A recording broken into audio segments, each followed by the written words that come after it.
판례에서 노조활동의 정당성 요건을 판단하는 몇 가지 사례들을 보실 수 있는데 거기에서 조금 중요한 점들을 좀 살펴보도록 하겠습니다. 최근에 가끔씩 이 문제되는 게 이 노조의 언론 활동, 노조가 유인물을 배포하는 것과 같은 그런 활동이 정당한가 안 한가라는 게 종종 문제가 됩니다. 거기에 대한 대법원 판례의 기준을 보실 수 있는데 그 교재 6페이지를 잠깐 보시죠. 이것은 판례를 직접 우리가 분석해 볼 필요가 있겠습니다. 교재 6페이지 그 아래쪽에 그 판례를 보시면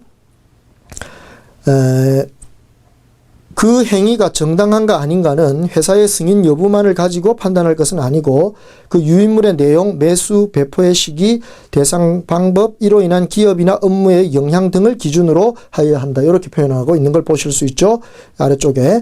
그러면 바로 이 유인물 배포 행위의 정당성은 단지 회사가 승인했느냐 안 했느냐보다 헌법이 보장하는 언론의 자유라는 더 크게 보장해주는 부분이 있기 때문에 이 경우는 그 유인물의 내용, 배포 시기, 방법 이런 것들이 오히려 정당하냐 안 하냐를 판단하는 기준이 된다는 점을 대법원 판례는 지적합니다. 그러니까 유인물 배포가 만약에 어떤 그 내용 자체가 거짓이거나 허위라면 아마 그 배포는 정당성이 없을 것으로 인정됩니다. 7페이지 잠깐 보시면 거기에 관련된 또 이런 판례를 보실 수 있죠. 이게 아주 중요합니다. 원고가 배포한 유인물은 회사의 허가를 받지 않았을 뿐 아니라 허위 사실을 적시하여 사용자를 비방하는 내용을 담고 있는 것이어서 근로자들로 하여금 사용자에 대하여 적개심을 유발시킬 염려가 있는 것이고 위 유인물을 근로자에게 직접 건네주지 않고 사용자인 회사 대전 공장에 은밀히 뿌렸다는 것이므로 이는 시설관리권을 침해하고 직장 질서를 문란시킬 구체적인 위험성이 있는 것이다. 이렇게 표현하고 있습니다. 그래서 이러한 배포 행위는 정당화될 수 없다는 점을 판례는 정하고 있습니다. 그러니까 여기 잘 보시면 이 판례에서 중요하게 본 두 가지가 있죠. 한 가지는 허위 내용으로 사용자를 비방하는 그러한 내용이 들어있을 때 그 유인물 배포는 정당하지 못하다는 것이고 두 번째 거기 중요한 게 공장에 은밀히 뿌렸다는 거죠. 그래서 근로자들에게 직접 송건 내주지 않고 이렇게 은밀히 침입해서 뿌렸다면 그것은 바로 회사의 시설 관리권을 침해하는 것과 같다라는 점을 봐서 이것이 정당성이 없다고 표현하고 있습니다. 그러므로 우리 노사가 노조의 어떤 유인물 배포 행위가 있을 때 그것이 원칙적으로는 언론의 자유로서 넓게 인정될 수 있지만 그러나 이렇게 허위 내용이라든가 비방 내용 그다음에 그 뿌리는 방법에서 시설관리권을 침해하는 이런 행동들은 정당성이 인정되지 않는다는 점, 이 점을 좀 감안해 주신다면 좋을 것 같습니다. 그 다음에 교재 8페이지에 보시면 이 정치활동, 노조의 정치활동과 관련한 정당성 기준에 매우 중요한 점을 알려줍니다. 우리가 1강에서 살펴보았듯이 노조는 주로 정치활동하지 않는다면 어느 정도의 노조가 정치활동하는 것은 허용됩니다.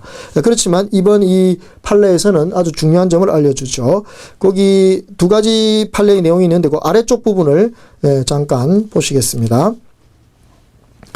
정치활동을 고유의 목적으로 삼는 정치적 결사체도 아닌 노동조합이 비록 공직선거법 제87조에 의하여 총회 결의 등을 거쳐 지지하거나 반대하는 정당이나 후보자를 결정하고 그 명의로 선거운동을 할 수 있다고 하더라도 즉 어느 정도의 정치운동이 허용되죠. 그러나 그 구성원인 조합은 개개인에 대하여 노동조합의 결의 내용에 따르도록 권고하거나 설득하는 정도를 넘어서 이를 강제 하는 것은 허용되지 아니한다고 보아야 한다. 이런 중요한 내용이 나옵니다. 즉 정치적 의사결정의 자유는 국민 개개인의 기본권에 속하는 거니까 아무리 노조가 정치운동을 어느 정도 허용된다 하더라도 조합은 개개인에게 그 정치 노선을 무조건 따르도록 강요할 수는 없다는 점, 이런 점을 참고하신다면 노조가 정치활동 하더라도 정당한 범위 내에서 할 수 있지 않겠는가 생각해 봅니다. 자, 그 다음에 8페이지 아래쪽에 노조가 이 사업장을 점거하는 그러한 경우에 있어서 정당성을 어떻게 판단하는지 보실 필요 있죠. 그래서 9페이지에서 바로 그 판례가 관련 판례가 나옵니다.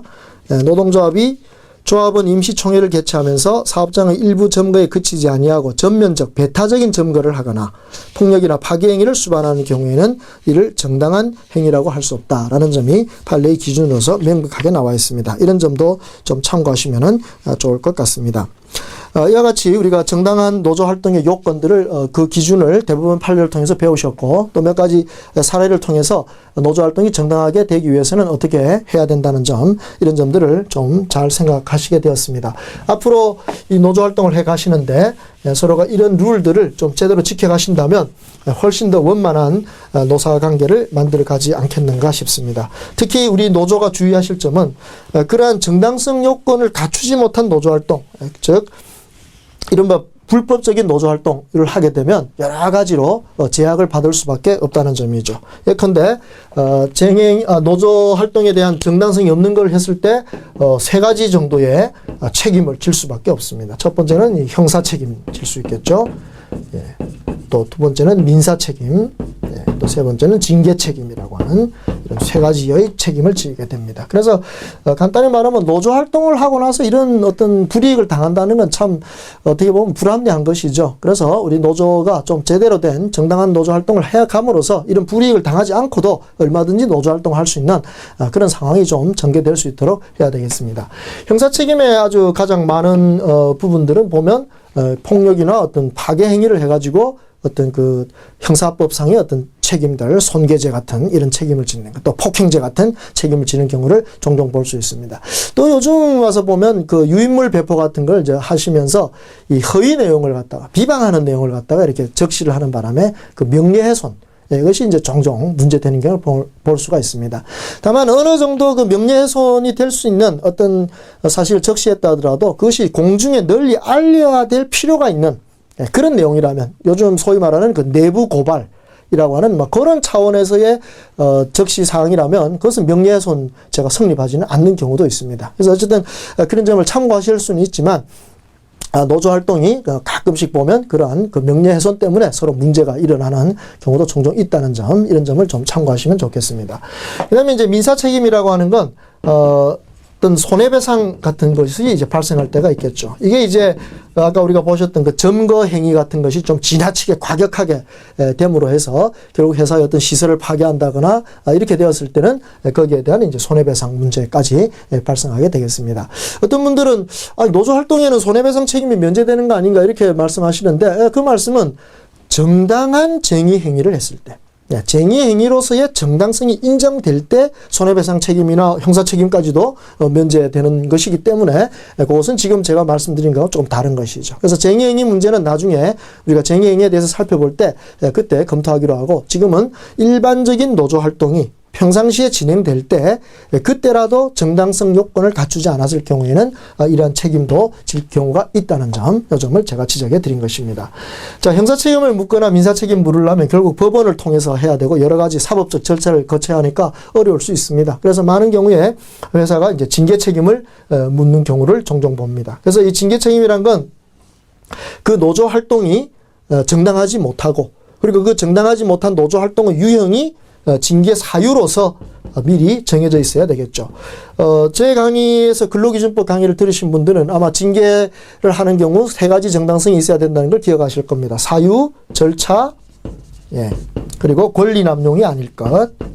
이렇게 제가 정리를 해드렸는데, 그러니까 바로 이 경우도 똑같습니다.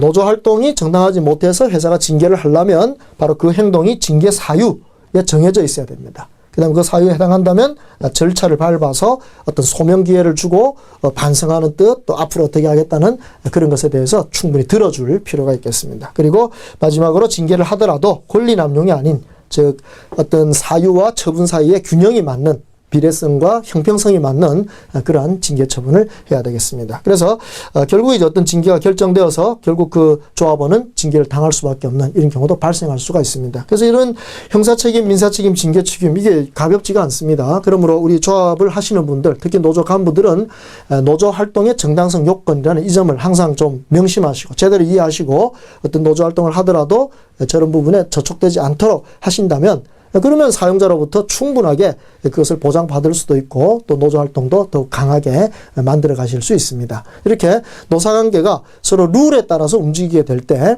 우리가 야구 경기 좋아하시는 분들 그 룰을 잘 보시고 참 즐거워하지 않습니까?